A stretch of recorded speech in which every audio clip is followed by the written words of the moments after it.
Stalemate ended in a bloody and violent fashion this Wednesday. It began at dawn in Cairo. Using bulldozers and armoured vehicles, security forces stormed two protest camps where supporters of the ousted President Mohamed Morsi had been living for weeks. Accounts of what happened and how many people were killed varies greatly. The Muslim Brotherhood says hundreds of its members have been shot dead, with thousands of people wounded. We've been seeing images like this throughout the day. The government, on the other hand, says 149 people have been killed, and it denies the use of deadly force. Well, a state of emergency has been declared across Egypt, and it's to stay in place for a month. In other developments, the country's recently appointed vice president, the former UN official and Nobel laureate Mohamed El-Baradei, has resigned. So where does this latest deadly turn of events leave Egypt's revolution? Here to discuss with me tonight in London, Ahmed Mustafa is the spokesperson for the Muslim Brotherhood's UK branch. Thank you for joining us. Here in the studio, Hannah Youssef is a member of the Collective Voices from Egypt. Now, this is a group you say is committed to maintaining the original aims of the revolution of 2011. Good evening to you. I'm also joined here in the studio by Hall Gardner. He's a professor of international relations at the American University in Paris. Good to see you again, Hall. And also with me in the studio, Adel Riam is a researcher and a political analyst at the School of Social Sciences here in Paris. Good evening to you and welcome. Well, before we begin tonight's discussions, let's go to Cairo for the very latest on what has been a very fast-paced day with a lot of developments going on. Catherine Stapley, our correspondent, is there in Cairo for us now. Catherine, as I just mentioned, there's been an awful lot of conflicting information flying around today. What can you tell us at this stage? Well, certainly there's a conflicting information on the number of people who've been killed today. The government official figures from the Ministry of Health are putting the death toll at 149 and more than 8,000 people injured. But the anti-coup coalition, as they call themselves, the Morsi supporters, are saying that more than 2,600 people have been killed and tens of thousands of others have been injured. Now, state TV are now saying that the security forces are in complete control of the Rabaa al-Adawiyya sit-in. That's the big main sit-in outside the Rabaa al-Adawiyya mosque in Nasser City. And they're showing footage of Morsi supporters filing out in their hundreds, leaving that sit-in now. And eyewitnesses there are saying they are not being pursued by security forces and they are not being arrested. Now, earlier on today, we saw clashes in many parts of the city, notably in the October 6th bridge near Nasser City, where supporters of the ousted president were trying to get to that sit-in in Nasser City to bolster the numbers there, and there were clashes for a number of hours between them and the security forces. The security forces fired tear gas, and eyewitnesses there too say that a number of the protesters were shot with live ammunition. Also, we had clashes in an area called Mohandesin that is further into the capital. And the reason the clashes happened there is that many of the Morsi supporters had decided to move to that square outside the Mustafa Mahmoud's mosque and to set up a new sit-in because they had been dispersed from the smaller sit-in outside Cairo University. They then clashed with security forces there who were trying to stop them from setting up that sit-in. Again, we saw tear gas, live ammunition used, and a number of shops in the area were torched. Now, on a political level, we've had this state of emergency declared for a period of a month. Now, that means that the police will have more powers to stop and detain people. And also the curfew has now been imposed across a number of governorates, including here in Cairo, from 7 p.m. local time this evening. So that curfew is now in effect until 6 a.m. And as you mentioned, the Vice President, Mohamed El-Baradei, has tendered his resignation. And that really doesn't come as any surprise. He had said that he would do so if those sit-ins were dispersed by excessive force. And it seems, after what we've seen today, that that's what he's decided to do. And we've been hearing for some time that there were divisions within the authorities as to how to disperse these sit-ins. There was a certain camp, including the defense minister, the army chief general Abdel Fattah Sisi. He's the man, of course, who announced the ousting of Mohamed Morsi on July the 3rd. Him, along with the Minister of the Interior, were advocating that they should crush the sit-ins and crush the Muslim Brotherhood once and for all, whereas the Vice President Mohamed al-Baradei and also the other Deputy President Ziad Bahiyuddin had recommended a more softly approach, containment, and that encouraging the people to leave the sit-ins and come back into the political fold. Now, Mohamed al-Baradei said that he could not now continue with his position, having seen the level of violence that we've had here today. OK, Catherine, we'll have to leave it there. Catherine Stapley there with the very latest from Cairo. Thank you very much indeed. OK, we just heard what's going on in Cairo. It's been a day of bloodshed. I think both sides would agree that it has been a very violent day. Hannah, I put it to you, Hannah Youssef. Is the message coming out of your country today? It's OK to protest and it's OK to stage sit-ins, just as long as you're not an Islamist. I think I don't think that's the correct picture, to be honest. I think we should make a big difference between a sit-in where people are claiming some or demanding some rights, and a sit-in where there are many claims and I think some proof of weapons, and inciting sectarian violence, and having officials like Mohamed al-Biltagi saying that if Morsi is not put back, we will attack the army, and incitement to violence and so on. And so I think if the Muslim Brotherhood sit-in now and the Muslim Brotherhood the past year or a year and a half had been peaceful protesters, respecting the rule of law, at least respecting human life, then it would have been different. Okay. So I don't think that we should put those in the same. They say that they're exactly the same thing. Okay, Hannah Youssef. Let's put that to Ahmed Mustafa. He's here representing the Muslim Brotherhood tonight. What do you make of that? Because the interim government gave ample warning. They did offer to bus out the protesters a few days ago. Was it not inevitable that they would have to act and they would have to clear out the camps as they've done? Okay, thank you very much for hosting it. Just if I can use your words that you just said, the government has actually offered to bus out the protesters out of the camp. Now, if you go back to what Hannah just said, say that the protesters had weapons and they were violent people. Now, would the government offer terrorists a bus out of the camps? I don't think so. So the point is, the government state media said that they were violent people. They had weapons, and they said it was exactly the same thing as Dr. Biltagi, and he actually caused the people would be rising against the army. That did not happen. Dr. Biltagi made it clear, it came on TV, see, they were taken out of context. That is not his words. Now, if we look at what happened today, this is a bloodshed. Okay, this is we said from the beginning, this is going to be a bloody coup. Okay, which caused a lot of people anguish, and a lot of people are going to die. Thousands of people have been injured or killed, including some protesters, including some news cameramen. Sky News, the cameraman got killed. I think there's one more other reporter got killed, a couple other reporters.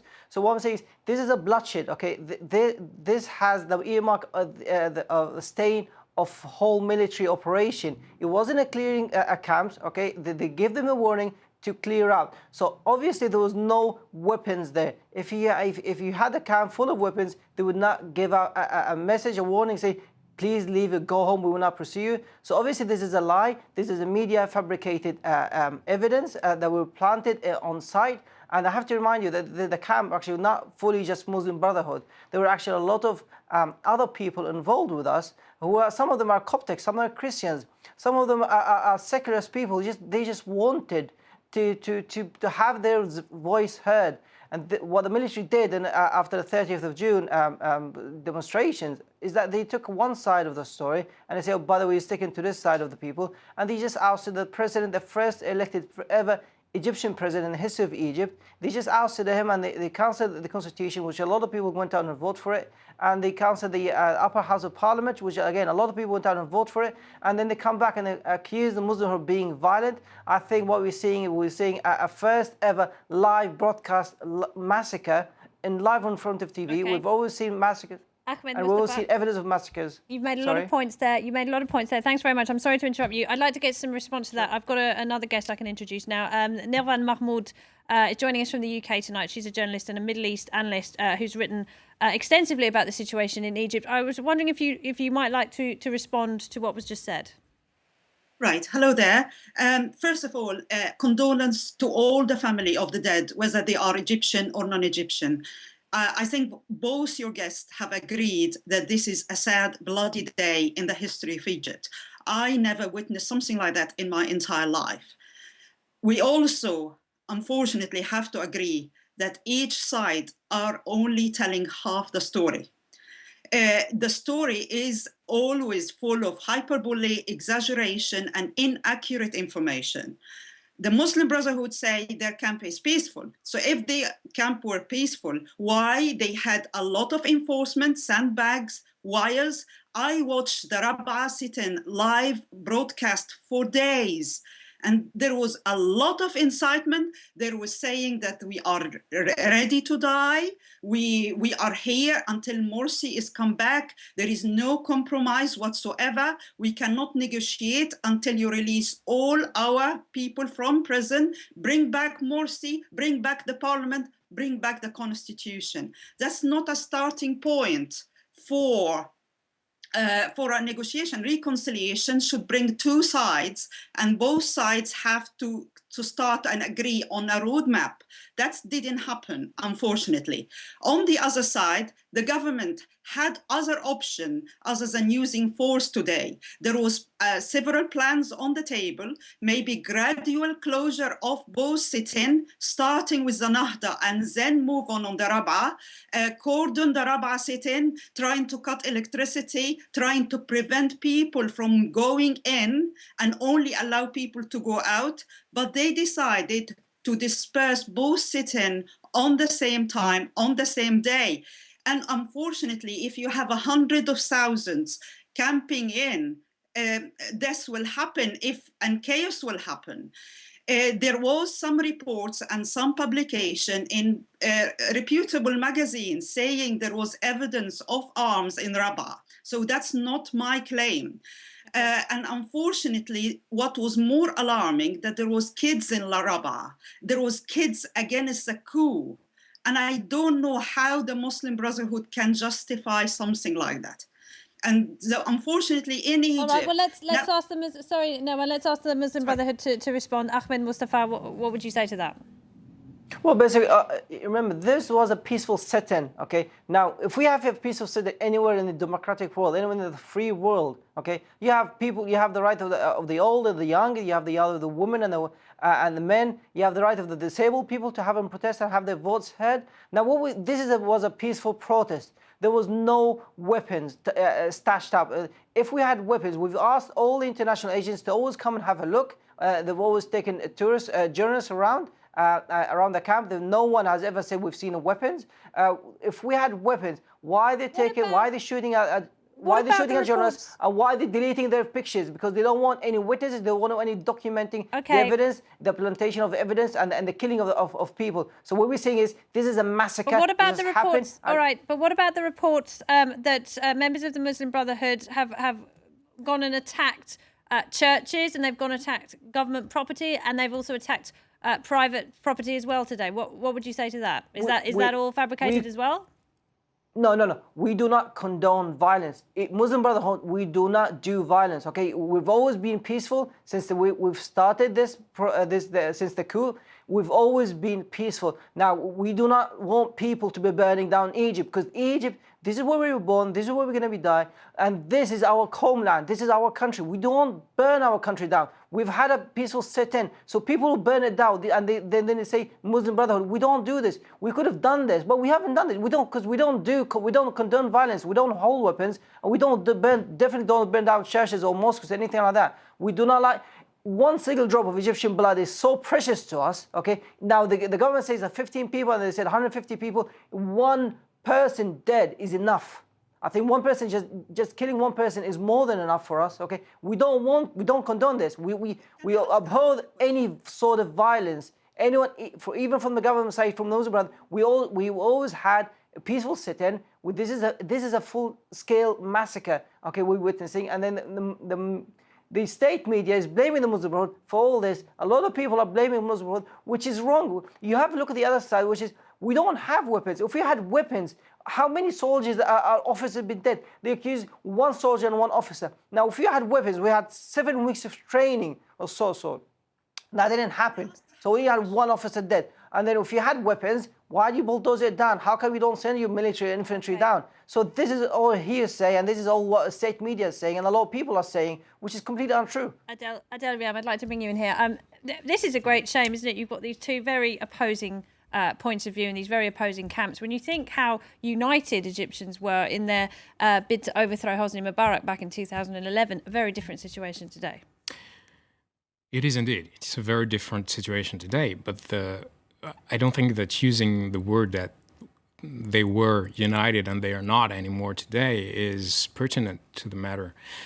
We just heard different point of views, of course, that activists are putting forward, or the sitters are putting forward. Now, the real issue today is to understand that this is a process, and that every faction will use political arguments for political,